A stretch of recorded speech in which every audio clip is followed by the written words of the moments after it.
सोन चिड़ैया खबर उड़ती है। लोक जनशक्ति पार्टी के राष्ट्रीय अध्यक्ष और केंद्रीय मंत्री चिराग पासवान ने छत्तीसगढ़ की राजधानी रायपुर में मीडिया से बातचीत के दौरान कई अहम राजनीतिक संकेत दिए हैं।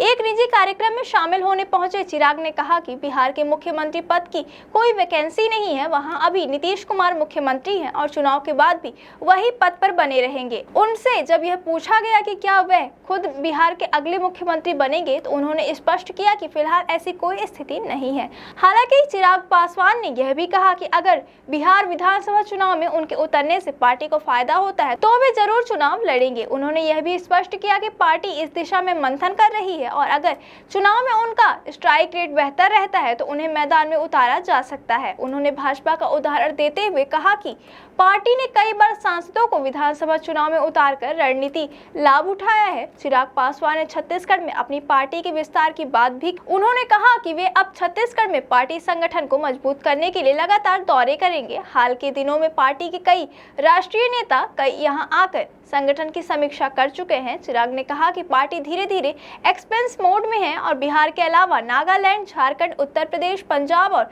छत्तीसगढ़ में पार्टी को मजबूती देने की दिशा में काम कर रही है। उन्होंने कहा कि वह लंबे समय तक खुद को केंद्र की राजनीति में नहीं देखना चाहते क्योंकि उनकी प्राथमिकता हमेशा बिहार रही है। उन्होंने दोहराया कि बिहार फर्स्ट, बिहारी फर्स्ट उनका विजन है और वह चाहते हैं कि बिहार एक विकसित राज्य की श्रेणी में खड़ा हो। 3 बार सांसद बनने के बाद उन्हें यह एहसास हो रहा है कि दिल्ली में रहकर यह संभव नहीं है, इसलिए वह जल्द से जल्द बिहार लौटकर सक्रिय राजनीति में भागीदारी करना चाहते हैं। चिराग ने यह भी कहा कि अगर पार्टी चाहेगी तो वे विधानसभा चुनाव लड़ सकते हैं, लेकिन इसका फैसला पूरी रणनीति और चुनावी असर को देखकर ही लिया जाएगा। यह पूछे जाने पर कि पार्टी उनकी ही है, फिर निर्णय लेने में विलंब क्यों, उन्होंने स्पष्ट किया कि पार्टी सामूहिक निर्णय के आधार पर रणनीति तय करती है। इसी बीच खबर है कि लोजपा रामविलास ने चिराग को आगामी बिहार विधानसभा चुनाव में उतारने की तैयारी शुरू कर दी है।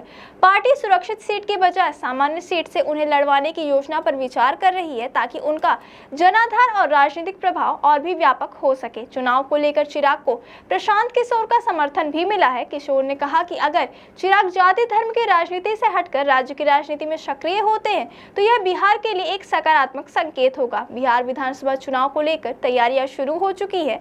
नीतीश कुमार का मौजूदा कार्यकाल 22 नवंबर 2025 तक है, लेकिन माना जा रहा है कि चुनाव सितंबर-अक्टूबर 2025 में 3 चरणों में कराए जा सकते हैं। त्योहारों जैसे दिवाली और छठ को ध्यान में रखते हुए मतदान की तिथियां तय की जाएंगी। चुनाव आयोग की टीम इसी महीने बिहार का दौरा कर सकती है और नवंबर के पहले सप्ताह में नतीजों की घोषणा भी हो सकती है। कुल मिलाकर चिराग पासवान ने अपनी पार्टी को नए राज्यों में विस्तार देने, बिहार की राजनीति में गहराई से उतरने और खुद को एक जमीनी नेता के रूप में स्थापित करने की दिशा में संकेत दिए हैं। अब देखना यह होगा कि उनकी रणनीति पार्टी के आगामी चुनाव में कितना लाभ दिला सकती है। सोन चिड़ैया खबर उड़ती है।